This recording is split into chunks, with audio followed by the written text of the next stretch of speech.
At the roundtable this week, we're talking about hope and healing, and joining us to talk about that is Dina Giltz-McCullough, the President and CEO of Northern Insuring.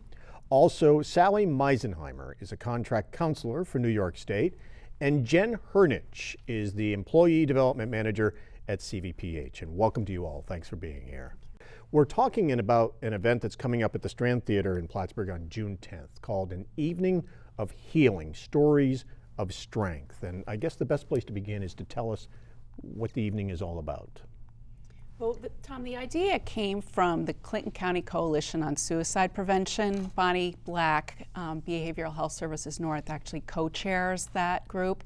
And what we started talking about was, while suicide is a difficult topic to talk about, most everybody in the community has suffered some type of trauma. So we look for a common thread, and out of that common thread, the idea really came to say, what if we connected people that have had different traumas in their life to talk about their stories of strength?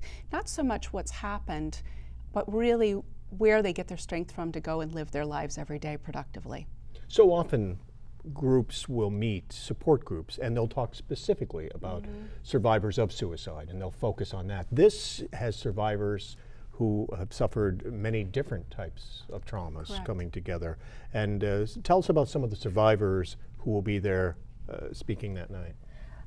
Well, like Dina said, we met at the Suicide Coalition, headed by Bonnie Black, and we said, well, suicide is a very important topic for each of us, but it's also a difficult topic to discuss. And so we felt like it would be much better to have a more inclusive audience by bringing in people that have not only had issues as far as being affected by someone who has completed suicide.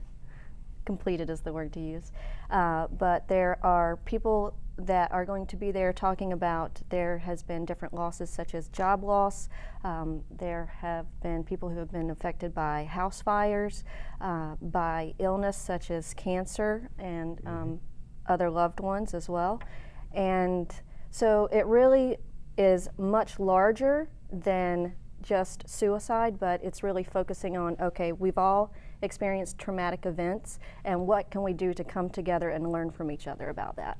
And it is quite an interesting group, a cancer survivor, a suicide survivor, domestic abuse, a survivor of the war in Bosnia, which is you, Jen. Yes. Well, actually, that's my husband. Your husband? My husband, Amir, yes. So he was a survivor of the war, and I don't think that that's something that he has really been vocal about. It's something that he's kind of put aside. So I did approach him and say, I think that it would be really nice for you to be a panelist as well, because I think people are interested in the story that you have to tell.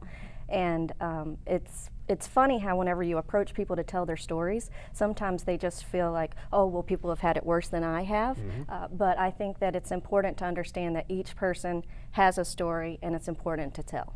And in the case of your husband, it may be therapeutic to have so many others coming together, but obviously you're inviting the public. It's free and open to everyone. Yes. Encouraging people to come to the beautiful Strand Theater. Yes. To participate. They don't have to, but you would like them to participate and feel that they can be part of this as well. Absolutely, Tom. We hope that everybody will come and join us that evening. And Chelsea Schieffer is going to be our keynote speaker. Chelsea was injured in a snowboarding accident when she was a senior in high school, and she's currently in a wheelchair. And this young lady has lived a most extraordinary life since she was injured. And so we're really looking forward to hearing what Chelsea has to say that evening. And the hope is that this will be an inspiration to the people coming who participate. Yeah, absolutely. It's really more about what people have done next. There is post-traumatic stress, but there's really something called post-traumatic growth as well, which is the opportunity for people to become really much more fulfilled even than they were before. I know that we would all like not to have had the losses in our lives or suffered the trauma, and yet we can make something very meaningful out of the traumas that we've had. It's a really difficult world that we live in. You tune into the news every day. It's difficult to watch the news, and yet the news needs to report out, just as you do, what's happening. And yet how do we come with the skills of how we're going to take care of ourselves when we have so much coming at us? Because There is every day, there's some very sad story that we're hearing about. So this is really about connecting people. It's about providing resources so that people know where they can go and that we're not feeling alone with whatever that we're experiencing in our lives. And whose idea was this? Did folks in the community just say that this is a good idea? We feel the need for this? It really was an outgrowth of the Clinton County Coalition on Suicide Prevention. And what we're finding is not enough people are talking about all of the issues in our community. So this is an opportunity to say, how do we talk about the things that are difficult to talk about? How do we make that normal, you know? And I think people want to hide behind it, or I don't want to say cheer ourselves up sometimes, but sometimes things aren't always cheery. I think this will be a very inspiring evening. It may be an emotional evening for some as well. So I don't want to mislead people with that too. And yet our real takeaway from it is that you do have places that you can go for help, and it could be a support group, but it also could be just your neighbor or friend, could be a counselor, could be going for a run. I mean, it could be spirituality, it could be gardening, it could be anything. So hearing from people what sustains them, what fulfills them and keeps them going is hopefully will give people some ideas if they feel stuck. Mm-hmm. And for some folks, I know there can often be a stigma attached, depending if they're a victim of a survivor of domestic abuse, of suicide, and so this probably is also part of that many people may withdraw and not participate or share or talk with others about what they've been through. Yeah, I think shame is a very big component of what keeps us all so isolated. And yet, if we find we're talking about it, and I even asked you before this program tonight, have you had a very personal situation in your own life? And we all have. And I think that's the reality. Some people's burdens may be heavier than others, and yet it isn't one person that survives this life unscathed, where we don't have something that really rocks us right to the core and cuts us at the knees, you know? I think that it's really still, even after you catch your breath, because sometimes I feel like I only breathe this far, it's learning to breathe all the way. And maybe that's an emotional moment, and that's okay. And I think that's where we're sometimes taught, don't be emotional, don't cry about it, and yet what we feel like doing is crying about it. We're really sad. That's okay too. And yet we can't live in a place of sadness all the time. I mean, I suppose some people do, but this is about the choices that maybe people are saying. I'm right on that cusp of saying, I don't want to live in that sad place. What can I do with that sadness so that I can hold that, and yet I can have a different way of being? And as we mentioned a few moments ago, often there are support groups that focus on particular traumas. Is this a bit uncommon to bring so many different folks together who have suffered different types of traumatic experiences? I think it probably is. I think it's designed for a couple of reasons, so people cannot feel alone, but also that people can understand maybe that before something might happen, that there are things we can incorporate into our lives to build resiliency, to build support systems, to connect with other people, because inevitably, like Dina said, we don't go through life unscathed. So I hope that it reaches people too that may feel, I haven't really suffered too much in my life. I think the other thing is sometimes people discount what they have suffered and think, well, it's not as bad as what he had happen, so they don't allow themselves to feel. So I hope it's an evening of feeling and emotion that can be turned into a positive direction in the community. So this is being supported, put on by foundations and also by Behavioral Health Services North. Bonnie Black is going to be there, and also CVPH. CVPH Foundation is our main sponsor, has provided a grant for the evening. So for all of you, you're participating because for you this is personal. You all have your own personal stories. Yes, well, whenever I moved to Plattsburgh in 2012, whenever I started at CVPH, one of the first assignments that I had was educating the employees about suicide awareness, just because of the patients that they're dealing with and fellow employees, and because it is an issue in the community. And so from that, I connected with Bonnie Black and became a part of the Suicide Prevention Coalition, and met Dina there as well recently. And so after going to the coalition and understanding that there are other people that have experienced that loss, I felt comfortable to say, yes, whenever I was a young child, my father completed suicide. And so it's something that as a child I was told at that time to tell people that he had cancer. So it was more of a taboo subject. I came from a very religious family, and it's something that I think has really shaped who I have become as an adult. And knowing that we can talk about it and be open has really helped me. And I feel like that in turn is a reason that I want to give back and allow other people to tell their story. And your husband will be participating that night. He is the survivor of the war in Bosnia-Herzegovina back in the 90s.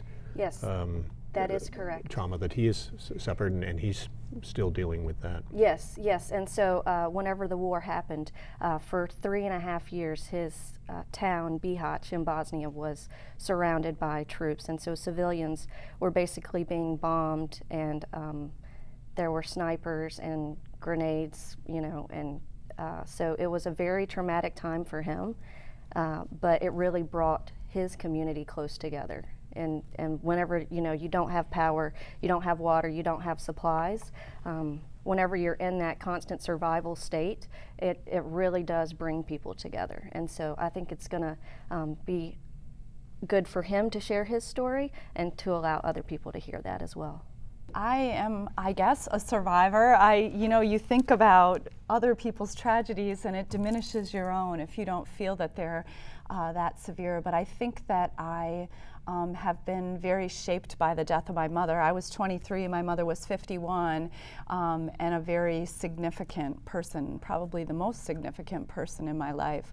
And that loss has given me the most strength in my life. So I do believe that through loss there is great strength. My favorite quote is by Mr. Rogers, and you'd think that Mr. Rogers would only say children's things, but one of the best things that he said is that which is most painful is most universal. And I think through that I learned that whatever happens to people, it's real. We all may experience the same things, but we can all support each other through things. I lost a brother to alcoholism when he was 35, which was quite traumatic as well.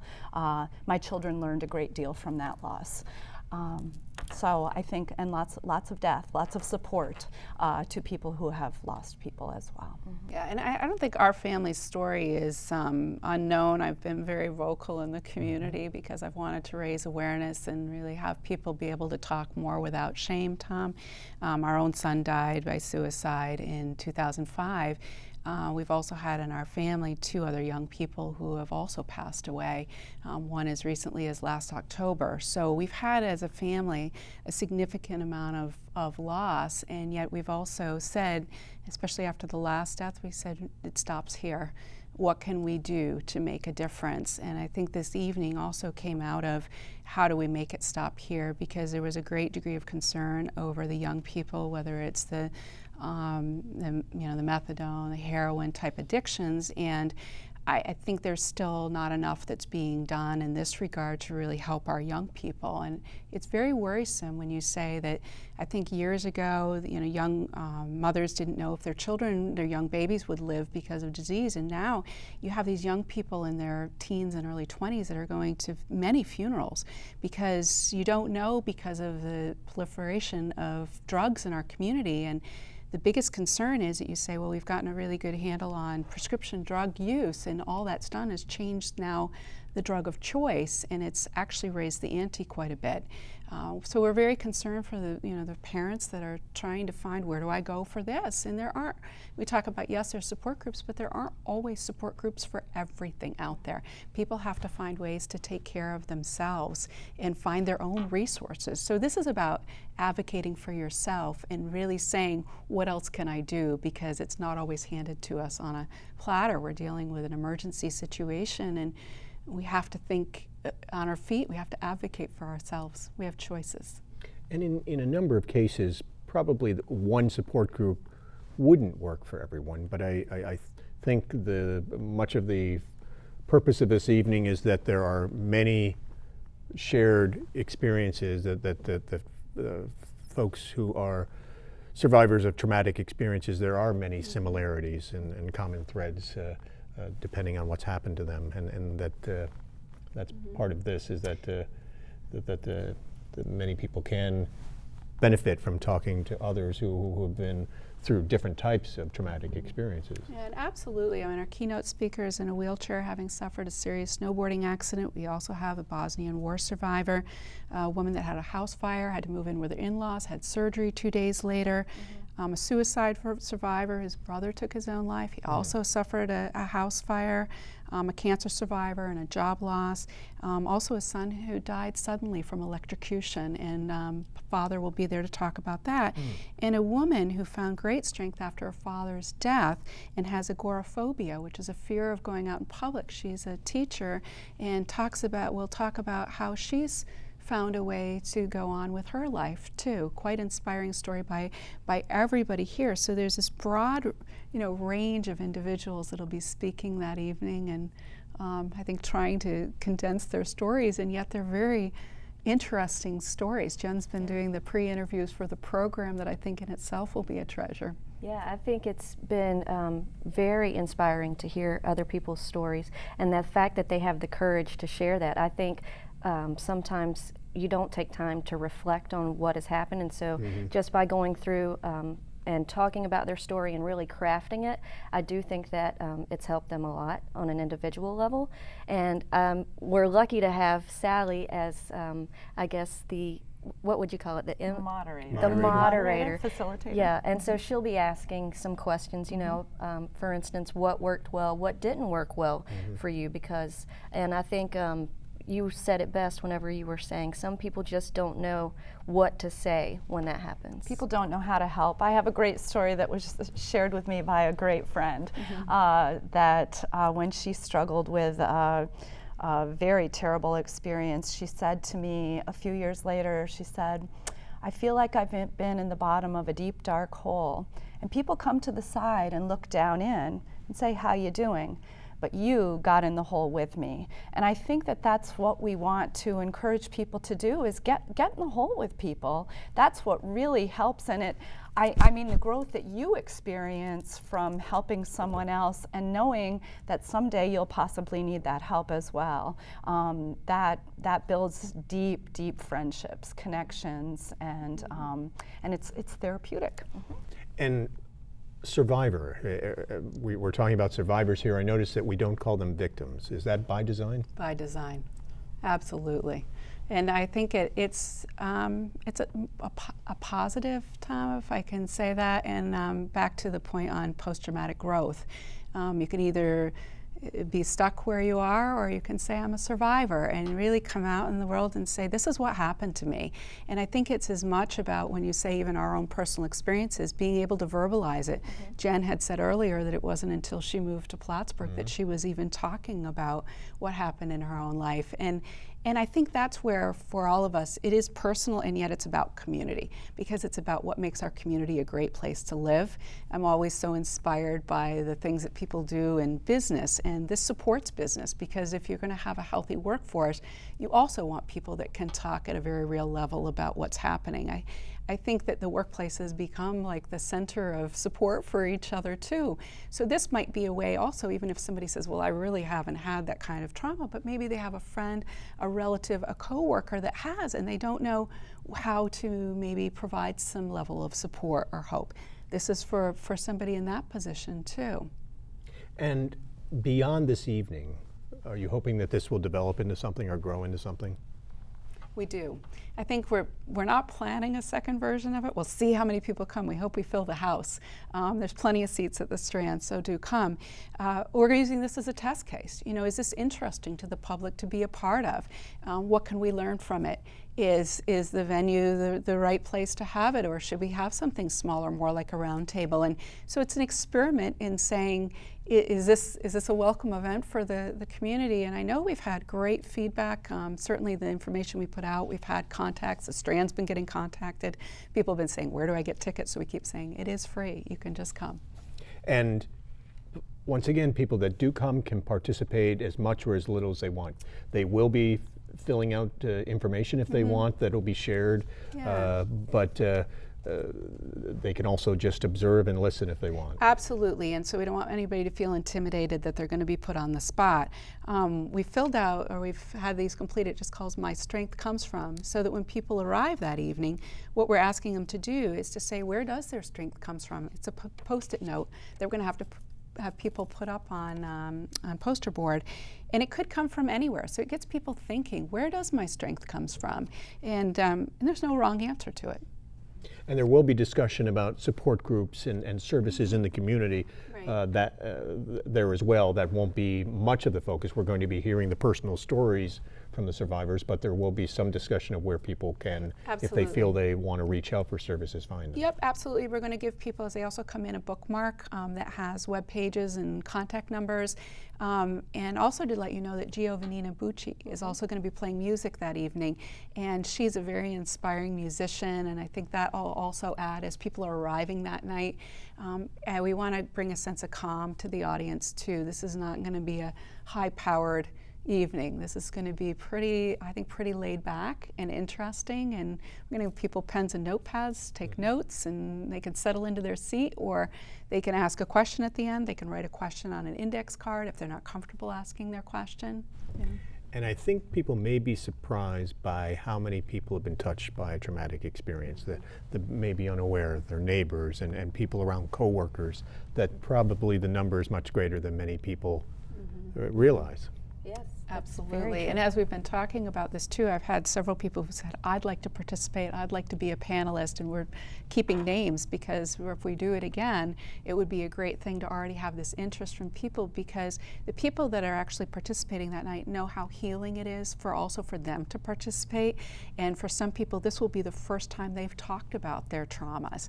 And yet, I know from my own personal experience that it's always been hard to do, and yet it's so liberating to also be able to just share. It's almost like a burden that now shared is less of a burden than that I hold by myself. And so you're going to hear from people that this is their first time, like Jen's husband, really talking about it, and he's not in Bosnia now. So to come to the Plattsburgh community and to talk about something that's happened halfway around the world is pretty incredible. And how do you know who's living with what? And I think it's that idea, Tom, that if we look more compassionately at people and we realize that everybody suffered some kind of trauma, then I think we'll have more empathy in our hearts. And you don't know that day what somebody's faced or what has happened at home. One of my hardest questions I used to get was when I went to the grocery store and the checkout lady would say to me, and this was after our Sunday day, well, how are you doing today? And I thought, well, I'm doing really terribly, but she really doesn't want to know that, you know? And yet you feel like it's a trite question, and people always say, well, how are you? And I kept thinking, I wish people wouldn't ask me that. So, you know, I think it's those kinds of things, and all these thoughts go through our heads, and right in that moment you go from, I'm just trying to get eggs. Do I really have to have this conversation with you? And I think there's super common experiences that people that go through a traumatic event. I remember in the deaths that I experienced, I just would look outside and think, how is the world still going? How is everything still spinning? How are people driving places? I'm paralyzed. And these people have been paralyzed but have come out of it, and paralyzed by their grief, and come out of it in such wonderful ways. And hopefully that will get people talking. The evening is being sponsored by the CVPH Foundation, also Behavioral Health Services North. They will be there and provide information on services available in the area. An evening of healing, Stories of Strength, is being held Tuesday, June 10th, 6 to 7:30 at the Strand Theater in Plattsburgh, free and open to everyone. And thank you very much, all of you, for coming in and talking about it today. Thank you, Tom. Thanks for having us. Thank you.